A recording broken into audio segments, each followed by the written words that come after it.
actually. And I anticipate that these are going to get culled back in the next few weeks to just a few plants, and that will allow me to replace them with these. Now I'm doing starts here for two more of my breeding. One's called Katie Ann, and the other one's called Pink Crush. And I'm going to put the, obviously I'm going to cover the seed and I'm going to put it in a clear dome up on the shelves.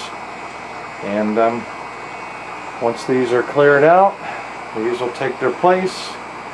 It's December 9th now, and I anticipate that I should be able to get a grow in before spring. One of the things that was mentioned when I first showed the grow room and the tomatoes was someone thought there were aphids or potential bugs on the leaves, and that really bothers me, especially aphids and spider mites.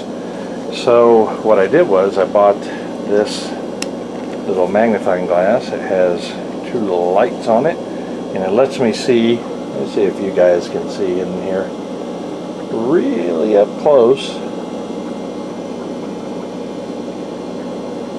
So I can flip it over and I can look, and it even has three different lenses, one that's higher powered than this one and one's less powered than this one, but I find this one's the best one. So now I can really look at the leaves, and I have, and there's no bugs on there anywhere. It makes me happy. I wanted to show you this tomato plant because it's my first cull. It's the first one I removed because I don't like the way the flowers are forming up here. And it's a little weak in its growth, but I cut it first, removed it from the tomato twine, and then I just pulled the roots out here. There were other roots attached to it a little bit. I've just kind of pulled it slowly and it all came out. That was one of my concerns, whether or not this net pot would support this, tomato plants. And of course, as they grow longer, there's going to be more. But I think what I can do here real easily is just trim with a razor knife and then just pull this piece out, and it'll be a piece of cake. This is another one. Pretty much the same thing, except this one's even weaker with very minimal budding in it. If it's not strong enough to fight to the top, thicken up and, say I want to be here, then I don't want it. So I removed it. Same thing, it's real easy to get the roots out here and pull the plug out. So these 1-inch net cups are doing great. Surprised. You can see here I've started thinning them out. Got a space here and a space here. I'm going to plant two more broccoli. And I'll just show you real quick how I do it. It's real simple. These are called Oasis cubes, and I'm going to take two of these off and I'm going to plant them in those little 1-inch cups. So the first thing I did was I took these and I soaked them in some very light nutrient water.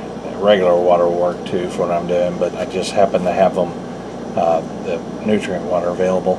I think it's like, 25% nutrient, and 75% water. So ppms on the fertilizer were about 100 to 200. So I'm going to take and I'm going to put this in here. This is broccoli Pac-Man variety. I'm going to put 2 seeds in each one of these. And this will probably germinate both seeds at both times, but the seed is a little bit old, so I want to make sure that I get germination. So I'm going to put 2 seeds in each one. Before I put the seed in, I wanted to show you here that these 1-inch cubes are a little tough, not tough, they're a little big, especially when these are angled downwards. So what I'm going to do is I'm going to trim off the little corners here just a little bit with this knife so that it slides down in there neatly. Alright, there's the excess I cut off. I just cut the corners down, getting as best I could, where it reaches all the way down to the bottom of the cut, more or less. I put the seed in. So what I do now is I take a little piece of this extra that I cut off here and I just put it over the hole like that. And that's all I do. What that does is provide a little bit of darkness, and the seed will pop right through that. And the last thing to do is just pop them down in there. It's that easy. The bubbles coming up will keep it moist even if it's not touching the water itself. And we'll have germination in just a few days. Some of you may not know this, but I use Master Blend hydroponic nutrient. It's actually just a water-soluble nutrient that has become really popular in hydroponics. But I keep them in these. It's a bucket with a, I forget what they call these things, but they're gamma lids, that's what they're called. And this is the Master Blend. It keeps it nice and dry and unclumped, and it's really easy to access. Just screw the lids on like that. So that's in this one container. The other one, I have calcium nitrate. You can see that down there. I believe that's calcinate. I get both of these from Morgan County Seeds. And the last ingredient is, my waterculture bed's cut off, which makes it a lot easier to hear, I'm sure, is Epsom salt. Epsom salt is also known as magnesium sulfate, and I just get this from the pharmacy area of Walmart. Got stuff on my fingers here. Anyway, these three ingredients are combined to make the formula 2018-38 if you do the NPK, but it's also got trace minerals and everything the plants need in it, and they have to be mixed separately. And the first one you mix is the Master Blend. You mix it really thoroughly. I mix it in a concentrate, then add it to the outside 55-gallon barrel. Then I throw some water in there, let it thin out some. Then I mix the Epsom salt is second. Do the same thing, and then I add it to the 55-gallon drum that already had the Master Blend in it, and I mix it thoroughly. And the last thing I mix is the calcium nitrate. And that's the recommended mixing order at regular strength. If you get too high of a concentrate, like you want to keep it stored for a while, and mix it in liquid form, what could end up happening is you have precipitate dropout, and that's where some of the chemicals will fall out of the solution. So when you go to mix these things, you need to wear gloves, and I'll tell you why. For the longest time, I was trying to figure out why my fingers were peeling, and I didn't think I was in direct contact with these synthetic fertilizers, but I was. And that was causing my fingers to peel, and I was very frustrated over it. I finally figured it out. Even though I tried my best not to ever touch it directly, I was still touching it, and that was the problem. Since I wore gloves, it hasn't happened anymore. So that's a suggestion a little bit on mixing my nutrients. In my last video, you may have seen where I talked about these lights up here. I'll show you those. I got a purple light there, pink purple. It's a combination of blue and red lights primarily, and a high bay light. And I mentioned that I wanted to change out this purple light, and that light I'm wanting to go to white lights, full spectrum type white lights. And I'll be darned if I wasn't contacted by Mars Hydro. They wanted to send me a light. It's like they were paying attention to my video. They probably weren't. It's probably coincidental. But they offered me this monster here, and all I have to do is show it in the video occasionally.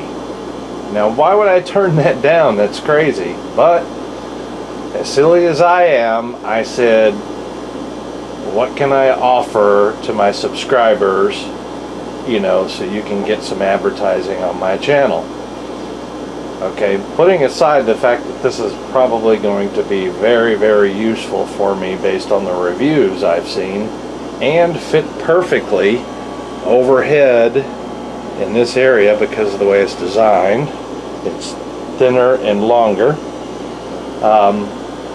I asked them, what can you offer to my subscribers? And so what they told me was, we can give you a code where you can put on your channel. It's Hydroponic Gardening and More with Brent. HGMB. HGMB. Hydroponic Gardening and More with Brent. HGMB. If you put that code, excuse me, if you go to their site and use that code, you get an extra 3% off, I think. Not I think, they said you do. So the shipping within the United States is free, and the shipping is also reduced in many other countries. So if you go to their site, you'll see that. But it's 3% off if you use the code, and I thought that was, you know, better than nothing. So I get to use the light. I don't have to do any extensive review, which I don't like doing, and you guys get 3% if you want to use it. If you want to see some reviews of this light and excuse me, on Amazon, and you want to compare the pricing on Amazon, it's also in my store listed under hydroponics, so you can look at the light, you can see all the details, the full spectrum junk and all that mess, and do a comparison for yourself. Right now, from what I see, it's cheaper to go to marshydro.com and use the code. So especially with free shipping. And about that, they told me they were going to send me the light, and surprisingly 2 days later the dang thing was on my front porch. So that's a good thing too. It shipped really quickly. I have seen this light in many other videos before, maybe not this light, but lights by Mars Hydro, and a lot of people really like it. So there you go. I'm going to get this thing up and installed, and I'll show you what it looks like. I took my homemade reflector off. I may or may not use this depending on the light spread after I install the other light. That's what it looks like up there now.